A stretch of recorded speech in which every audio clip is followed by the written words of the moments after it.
안녕하십니까. 부동산 119입니다. 오늘은 재개발, 재건축, 입주권, 양도소득세에 대해서 한번 알아볼 건데 법문에 뭐라고 나와 있냐면, 자, 주택 보이지? 주택을 하나 가지고 있고 입주권을 하나 가지고 있을 때, 이렇게 두 개를 가지고 있잖아. 두 개 가지고 있을 때 주택을 팔 때 포인트야. 주택을 팔 때 입주권도 주택으로 산정하겠대. 그래서 주택수에 포함해서 중과를 시키겠대. 이렇게 법문에 나와 있단 말이야. 근데 아까 얘기했던 것처럼 주택을 팔 때 입주권도 주택으로 보지만 거꾸로, 그럼 입주권 팔 때는 어떻게 할 거야? 입주권도 주택으로 산정한다 그래서 입주권도 주택으로 알고 있어서 중과세라고 생각을 한단 말이야. 근데 입주권 같은 경우에는 중과세라든가 비과세 개념이 전혀 없고 상가처럼 일반 세율이야. 주택을 5개 갖고 있어도 일반 세율, 아니면 입주권이 2개 있어, 아니 입주권이 3개 있어, 뭐 이래도 이거 팔 때는 항상 일반 세율이야. 요거에 대해서 한번 짚고 넘어가 보고자 오늘 유튜브를 시작했어. 관리처분 인가가 나면 이때부터는 주택으로 불리는 게 아니고 입주권이라고 이름이 불려지는 거야. 정확하게 말하면 조합원 입주권이라고 얘기하는 거거든. 그래서 관리처분 인가 고시일 이후에 되는 주택들은 팔거나 살 때는 다 입주권 형태로 매매가 거래가 되는 거야. 그래서 오늘 그것을 우리는 입주권이라고 부를게. 그래서 오늘은 재개발, 재건축, 입주권, 양도소득세에 대해서 알아볼 거거든.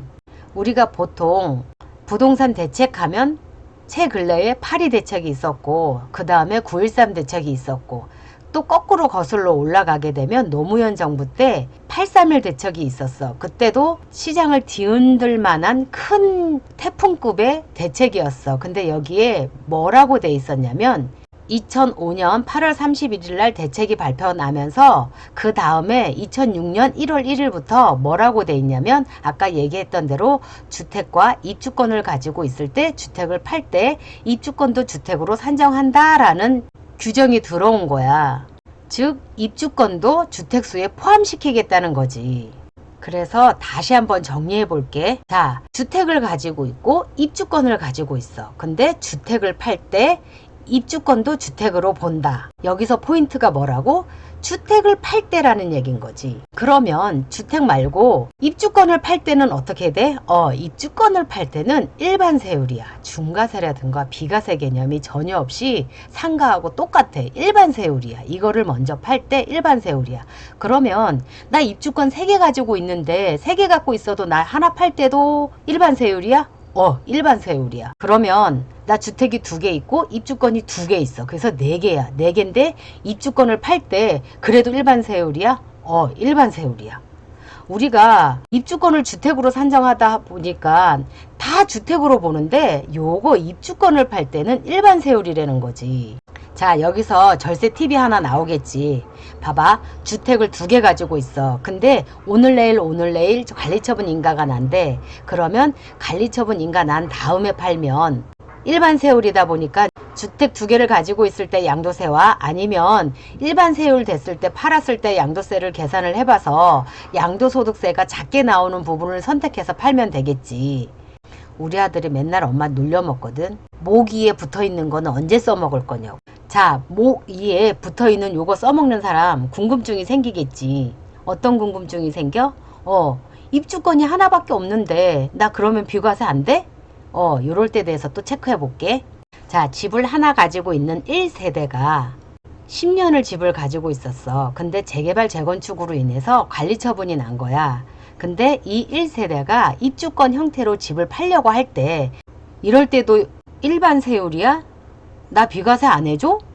이렇게 되는 거지. 그러다 보니까 법조문에 단서 조항이 붙은 거야. 어쩔 때 비과세 해준다고?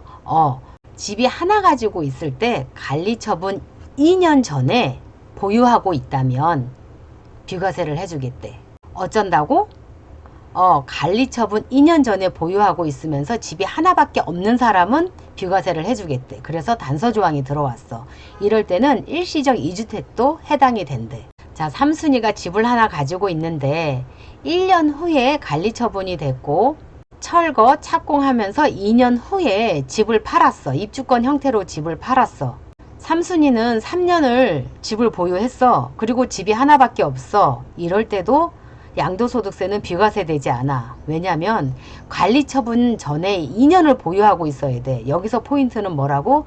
관리처분 2년 전부터 집을 가지고 있어야지만 비과세가 된다는 거지. 근데 얘는 1년밖에 안 가지고 있어서 삼순이는 비과세가 안 돼. 근데 또 다른 경우의 수는 뭐냐면 삼순이가 집을 하나 갖고 있었는데 20개월 만에 관리처분이 났어. 4개월만 더 버티면 비과세가 되는데, 입주권으로 팔 때 비과세가 되는데 4개월이 모질란단 말이야. 이럴 때는 어떻게 버텨야 돼. 나가라 그럴 때까지, 끄집어낼 때까지 무조건 버텨서 24개월을 채우는 거지. 자, 세입자가 있을 땐 어떻게? 날이 더우니까 수박 한 통 사갖고 가서 싹싹 빌어야지. 24개월 동안 채워주면 감사하겠다고. 이렇게 해서 버텨도 내가 살았다는 입증만 되면 양도소득세 비과세 해준대.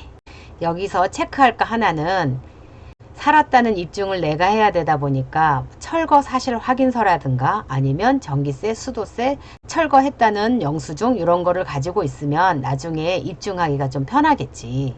자, 오늘 거 다시 한번 정리해보고 넘어가 볼게. 주택 하나, 입주권 하나, 그래서 두 개를 가지고 있을 때 주택을 팔 때 입주권도 주택으로 본다.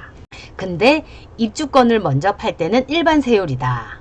그 대신 무주택자가 관리처분 전 2년만 보유하고 있으면 그것도 비과세다. 그리고 일시적 2주택도 비과세다. 이런 내용이지. 자, 오늘 할 얘기는 요만큼인데, 근데 아까 얘기했잖아. 주택을 팔 때 과세된다고. 이렇게 두 개 있을 때 주택을 팔 때 과세되는데, 주택을 팔 때 비과세 되는 것들이 있어. 궁금하지? 궁금하면 다음 주에 꼭 봐. 다음 주에 가르쳐 줄게. 이거는 미끼야. 안녕.